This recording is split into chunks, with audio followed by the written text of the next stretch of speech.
आजच्या श्याम प्रहरी सुचलेलं स्फुरित झालेलं हे निरूपण आहे आणि त्याचं शीर्षक आहे निरपेक्ष जीवन, अर्थात कालातीत वर्तन. जे निरपेक्ष जीवन असतं तिथे जे वर्तन असतं, वागणं असतं, ते काळाच्या पलीकडे, त्रिकालाच्या पलीकडे असतं. म्हणून निरपेक्ष जीवन म्हणजे किंवा अर्थात कालातीत वर्तन असं निरूपणाचं प्रथम आपण एक तुकारामांचा अभंग 846 क्रमांकाचा गाथेतील पाहू आणि तो अभंग एकदा वाचतो, अर्थ सांगतो, परत वाचतो आणि नंतर मेघवीक्षीतलं त्याला समांतर असलेलं काव्य वाचतो. तर तुकारामाचा अभंग असा आहे: संता आवडे तो काळाचाही काळ, समर्थाचे बाळ जेवी समर्थ, परिसत्ता तेथे नाही एके विण, मोहेन पवे सीण ऐसे राखे, केले अन्याय ते सांडवी उपचारे, न देखे दुसरे नाशामुळ, तुका म्हणे मुख्य कल्पतरू छाया, काय नाही दया तये ठाई. आता संतांना काळाचा काळ आवडतो, म्हणजे काळ ज्याने निर्माण केलं तो निर्माता म्हणजे काळाचा काळ म्हणजे महाकाळ आवडतो. आता सर्वसाधारणपणे आपण काळ कल्पना जी आहे ती सूर्याच्या उदित आणि अस्त होण्याबरोबरच काळ कल्पना निर्माण होते. पण सूर्याला सुद्धा याने निर्माण केलं, म्हणजे सूर्य तेजाची सुद्धा ज्याने निर्मिती केलं असं जे तेच खऱ्या अर्थाने सूर्योदय सूर्यास्ताबरोबर काळाची गणना होत असेल तर सूर्य ज्याने निर्माण केलं तोच वेगळ्या अर्थाने काळ निर्माण करणाऱ्या सूर्याचा बाप म्हणजे काळाचाही काळ आहे. इथे मतितार्थ एवढाच आहे: संत आपणाला सर्व समर्थ परमेश्वराचीच लेकरं समजतात. म्हणून तुकाराम महाराज म्हणतात, संता आवडे तो काळाचाही काळ, समर्थाचे बाळ जेवी समर्थ. का त्यांना असं आवडतं?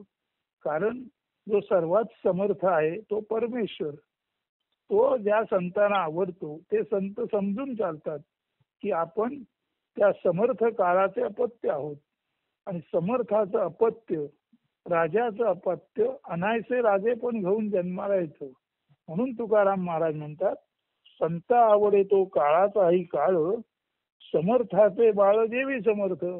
ज्याप्रमाणे समर्थाचं बाळ समर्थ असतं त्याप्रमाणे काळाचा काळ जो महाकाळ त्याचा जो पुत्र असतो, त्याची जी अपत्य असतात ती अपत्य म्हणजे संत, त्या म्हणून सर्व विश्वनिर्मात्याची जो सर्वाचा निर्माता आहे तो काळाचा काळ महाकाळ सूर्यालाही ज्याने निर्माण केलं, अशा त्या संपूर्ण विश्वनिर्मात्याचीच आपण लेकरं आहोत. त्या कारणाने संतांना तो विश्वनिर्माता किंवा महाकाल आहे तो आवडतो. कारण आपण समर्थाची लेकरे आहोत, त्या अर्थी आपणामध्ये सुद्धा ते सामर्थ्य त्या आपल्या बापाच्या कृपेने येणार. म्हणून संता आवडे तो काळाचाही काळ, समर्थाचे बाळ जेवी समर्थ. समर्थाचं बाळ जेवी म्हणजे ज्याप्रमाणे समर्थ असतं त्याप्रमाणे संत लोक आपणाला काळाचा काळ म्हणजे महाकाल म्हणजे मूळ विश्वनिर्मात्याचं अपत्य समजतात. परिसत्ता तेथे नाही एके विण, मोहेन पवे सीण ऐसे राखे. परंतु तिथे त्या एका महाकाळा वाचून कुणाचीच सत्ता चालत नाही. हे जर त्याच्या लेकरांनी समजून घेतलं की बापाची तिथे सत्ता आहे, आपली सत्ता नाही, असं जेव्हा संत समजून घेतात तेव्हा ते संत ती अपत्य मोहेन पवे सीण ऐसे राखे. तेव्हा ते संत कुठल्याही मूर्खतेच्या व्यवहारात गुंतणार नाहीत, द्वैतात अडकणार नाहीत. अशा तऱ्हेने त्यांना कोणत्याही तऱ्हेने कष्ट पडणार नाहीत, त्यांचं समत्व ढळणार नाही. अशा तऱ्हेने मोहापासून दूर त्यांना त्यांचा बाप राखतो. केले अन्याय ते सांडे उपचारे, न देखले दुसरे नाशामुळं. जरी चुकून काही संतांच्या द्वारे चुकीच्या गोष्टी घडल्या तरी सुद्धा त्यांना सामोपचाराने समजावून देऊन त्यांची चूक दाखवून देऊन परत अशी चूक घडणार नाही अशी त्या मुळाकडून आपल्या अपत्यांना महाकालाकडून परमेश्वराकडून आपल्या संत रूपी लेकरांना नीट समज दिली जाते. तुका म्हणे मुख्य कल्पतरू छाया, काय नाही दया तये ठाई. खर तर परमेश्वर हा कल्पतरू आहे. त्याच्या छायेखाली जो गेला अशा कल्पतरूलाच आपला बाप ज्याने मानलं त्याची अपत्ये ही संत तुकारामांसारखे लोक ते म्हणतात की माझा बाप विश्वनिर्माता आहे, तो कल्पतरूची छाया आहे. त्याच्या आश्रयाला जर आम्ही गेलो तर त्याला आमची दया येणार नाही का? म्हणून संत लोक म्हणतात जो काळाचा काळ आहे अशा त्या मूळ परमेश्वराची आम्ही लेकरं आहोत. ती लेकरं आम्ही तशी असल्यामुळे आमच्याकडून तो एकतर चुका घडू देत नाही. चुका घडल्या तर तो आम्हाला समजावून परत नीट मूळ जागेवर आणतो. परत कधी मोहाचे क्षण आले तर त्यामध्ये आम्ही गुंतत नाही आणि सर्वार्थाने आम्हाला अंतर्बाह्य जो कल्पतरूची छाया असावी त्या पद्धतीने सर्वार्थाने जो आम्हाला अंतर्बाह्य संरक्षण देतो त्याच्याजवळ दया नाही असं होईल का? म्हणून बापाजवळ दया असते आणि आमचा बाप तो परमेश्वर आहे. अशा अर्थी काळाचा काळ तो आम्हाला आवडतो. म्हणून संता आवडे तो काळाचाही काळ समर्थाचे बाळ जेवी समर्थ परिसत्ता तेथे नाही एके विण मोहेन पवेसी न ऐसे राखे केले अन्याय ते सांडवी उपचारे न देखे दुसरे नाशामुळ तुका म्हणे कल्पतरू छाया काय नाही दया तये ठाई. तेव्हा जो परमेश्वर आहे ती कल्पतरूची छाया आहे. त्याच्या जागी दया नाही काय तर दया असतेच असते. म्हणून आम्ही केवळ परमेश्वराचेच स्वतःला अपत्य मानतो. आता याच अर्थाचं काव्य मेघवृष्टीमध्ये 94-95 पानावर आहे आणि त्याचं शीर्षक आहे त्रिकाल बाधित आम्ही नाही. म्हणजे संत म्हणतात की आम्हाला त्रिकालाची बाधा नाही.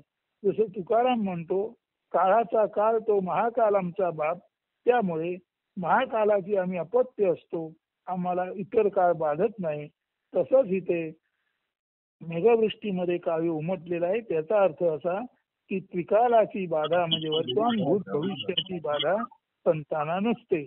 आता प्रथम त्याचा अर्थ वाचतो आणि मग पद्य वाचतो. ज्ञान नाही, वाचन नाही, मनन चिंतन यापैकी काही काही नाही. आम्ही खरे तर अज्ञानीच आहोत. मात्र आमच्या संगे तो चक्रपाळ आणि चक्रधर विष्णू राहणे पसंत करतो.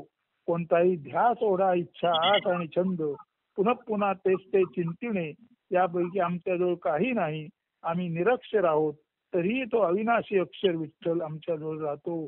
नदी काठी जाणे, वृक्षाच्या तळाशी किंवा मुळाशी झोपणे असे आमचे निराश्रिताचे जीवन आहे. तरीही तो हरी आमच्या आश्रयाने राहतो. अन्न पाणी न मिळता आम्ही क्षुधित तृषित असतो तरीही तो हर आमच्याजवळ निरंतर राहतो. या घटकावर जीवन असलेल्या जगातील आम्ही जीव नव्हेत. सततचे येणे जाणे आमच्याबाबत संभवत नाही. आम्ही नारायणाच्या संगतीने निरंतर राहतो. त्या नश्वर जगातील नश्वर जीवांशी आमचे देणे घेणे नाही. आम्ही सदोदित सदाशिवाच्या पायाशीच राहतो. महाकालाच्याच पायाशी राहतो. त्याच्या पायांना आलिंगून कवटाळून आम्ही राहतो. असा शिव ज्याने धरला, हृदयात पूजिला, त्याला काळ कसा शिवू शकतो, स्पर्शू शकतो. शिवाला धरणारा स्वतः काळाचा काळ महाकाळच असतो. हा तुकारामाच्या अभंगातला जो समांतर भाग आहे तो या अर्थामध्ये आलेला आहे. काळ येतो जातो, आम्ही मात्र त्रिकाळामुळे म्हणजे वर्तमान भूत भविष्य यामुळे बाधित बंदिस्त होऊ शकत नाही.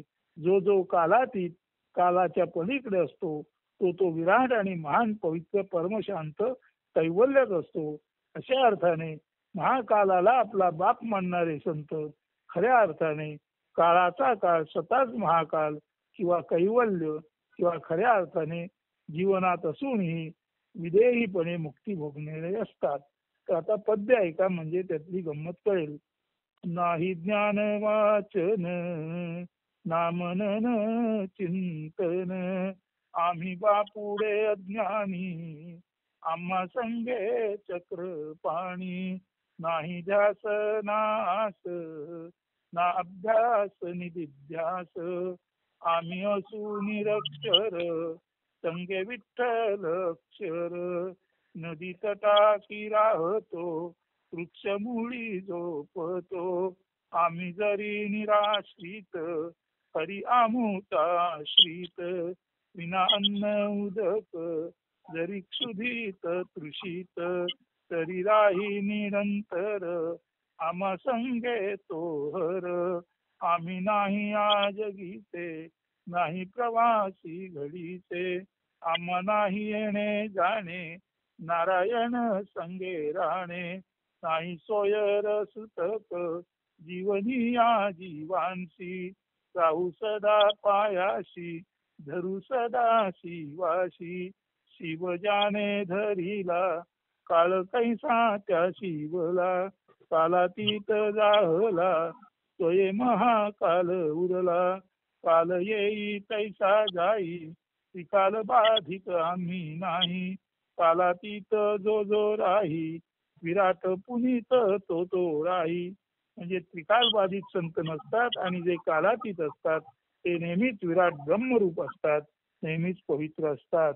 तर निरपेक्ष जीवन, कालातीत वर्तन हे निरूपण आपण गाथेतील 846 नंबरच्या श्लोक वरून स्पष्ट केलं.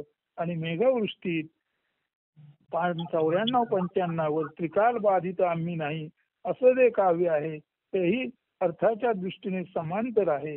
हे काव्य मेघवृष्टीत 94-95 पानावर आहे आणि हेच काव्य आत्मोपनिषद मध्ये पान 78-79 वरती आहे. तेव्हा येथे सुद्धा तुकारामाचं निरपेक्ष जीवन, कालातीत वर्तन असणं हे जे आहे ते त्याच्या अभंगाने जसं आपण स्पष्ट केलं तसंच आपण मेघवृष्टीतील त्रिकाल बाधित आम्ही नाही या काव्याने स्पष्ट केलं. त्याचा अर्थ एकच आहे, तुकाराम असो किंवा हा किंचित नारायण असो, काळाचं अंतर असलं, वेळेचं अंतर असलं तरी तत्वामध्ये, सत्यामध्ये कधीच काही फरक नसतो. अशा अर्थाने निरपेक्ष जीवन म्हणजेच कालातीत वर्तन, म्हणजे त्रिकालाच्या पलीकडे जो सदा राहतो, त्रिकालाच्या पलीकडे जो सदा वर्तत असतो, त्रिकालाच्या शिवाय त्रिकालाने बाधित न होता जो जीवन जगत असतो तोच खरा निरपेक्ष जीवन जगणारा असतो. अशा अर्थी निरपेक्ष जीवन अर्थात कालातीत वर्तन हे निरूपण आपण सर्वांनी आत्मीयतेने ऐकावं आणि शक्य तितक्या पद्धतीने ते आत्मसात करायचा प्रयत्न करावा. असं आजच्या या सायंकाळच्या निरूपणात, ज्याला आपण म्हणतो सकाळचं ते रामप्रहरी आणि संध्याकाळचं ते सायंप्रहरीचं निरूपण आता आपणाला सांगितलं आहे, त्या निरूपणाच्या चिंतनात आपण राहा आणि सर्वांना अर्थातच शुभेच्छा व्यक्त करतो आणि हे सायं निरूपण किंवा श्यामप्रहरीचं निरूपण संपवतो. अस्तु. धन्यवाद.